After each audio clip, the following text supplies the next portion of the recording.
Hello friends, வணக்கம் and welcome back to Critics Mode. இன்னைக்கு நம்ம எந்த மூவியோட ரிவ்யூ பார்க்க போறோம்னு கேட்டீங்கன்னா, புருஷோத்தமடு 2025ல தமிழ் டப்ல ரிலீஸ் ஆயிருக்க Telugu mass masala action drama movie. Melodrama ஸ்டைல்ல தான் பிரசென்ட் பண்ணியிருக்காங்க. இந்த மூவில ரம்யா கிருஷ்ணன், பிரகாஷ் ராஜ், ராஜ் தருண் ஏகப்பட்ட பேர் நடிச்சிருக்காங்க. சிம்பிளான ஒன் லைன் ஸ்டோரி என்னன்னு கேட்டீங்கன்னா, நம்ம கதையோட ஹீரோ ஃபாரின்ல படிப்பு முடிச்சுட்டு மிகப்பெரிய இண்டஸ்ட்ரியலிஸ்ட் பையனா இருக்கிறதுனால சிஇஓ பதவி ஏத்துக்கலான்னு வரும்போது ரம்யா கிருஷ்ணன் ஒரு முட்டுக்கட்டை போட்டு தாத்தாவோட கண்டிஷன்ஸ் எல்லாம் நிறைவேற்றினாதான் நீ இந்த சிஇஓ பதவியில உட்கார முடியும்னு சொல்லி அவங்களோட பதவிக்கு ஒரு ஆப்பு வச்சு 100 நாள் எந்த ஐடென்டிட்டியும் இல்லாம சாதாரண மக்களோட சாதாரண வாழ்க்கைய வாழணும், எந்த பணத்தையும் எங்க கிட்ட இருந்து யூஸ் பண்ணக்கூடாது, எங்க பேரை யூஸ் பண்ணக்கூடாதுன்னு கண்டிஷன் போட்டு ஹீரோவை வீட்டு அனுப்ப ஹீரோ 100 நாள் கழிச்சு வந்தாரா, சிஇஓ ஆனாரா, அவரோட வாழ்க்கையில ஒரு ஃபேஸ் பண்ண ப்ராப்ளம்ஸ் அண்ட் ட்ராஜடி டிராமா என்னங்கிறத ஒரு ஃபீல் குட் மெலோ டிராமாவா பிரசென்ட் பண்ணிருக்காங்க. ரியல் லைஃப் ஸ்டோரிஸை இன்ஸ்பயர் பண்ணி தான் எடுத்திருக்காங்க.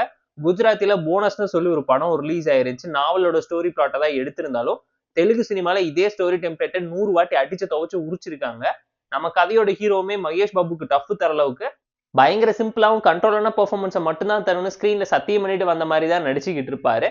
அதை தாண்டி பிரம்மானந்தம், பிரகாஷ் ராஜ், ரம்யா கிருஷ்ணன் சொல்லி எல்லாருமே நீட்டபிளான பெர்ஃபார்மன்ஸை சூப்பரா பிரசென்ட் பண்ணியிருந்தாங்க.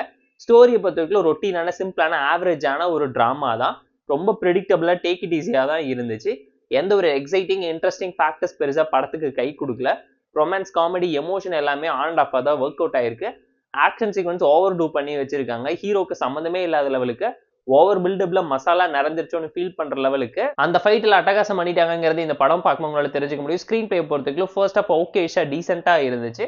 செகண்ட் ஆஃப் ஆவரேஜா சிம்பிளா ரொட்டீனா லாகிங்கா போரிங்கா தான் இருக்கு. கிளைமேக்ஸ் 10 மினிட்ஸ் வேணா ஓகேஷான டோன்ல நீட்டா என் பண்ணி ஃபீல் பண்ண வச்சிருவாங்க. டெக்னிக்கலா நல்ல மூவி தான். பேக்ரவுண்ட் ஸ்கோரிங் சினிமாகிராஃபின்னு சொல்லி எல்லாத்தையுமே பார்த்து ப்ராப்பரா பிரசென்ட் பண்ணியிருந்தாலும் சாங்ஸ் படத்துக்கு பெருசா எதுவுமே கை கொடுக்கல. அண்ட் ஹீரோவை தாண்டி படத்துல எந்த ஒரு கேரக்டருமே பெருசா எழுதப்படலைங்கிறது இந்த படம் பார்க்கும் உங்களால தெரிஞ்சுக்க முடியும். ரைட்டிங்லயுமே பல இடத்துல அடி வாங்கியிருக்கு. எக்ஸிகியூஷன் இன்னும் பெட்டரா பண்ணியிருந்தா வேற லெவல்ல ஒரு அவுட்புட் கிடைச்சிருக்குங்கிறது நம்மளோட ஒரு பர்சனல் தட்டான ஒப்பீனியனா இருந்துச்சு.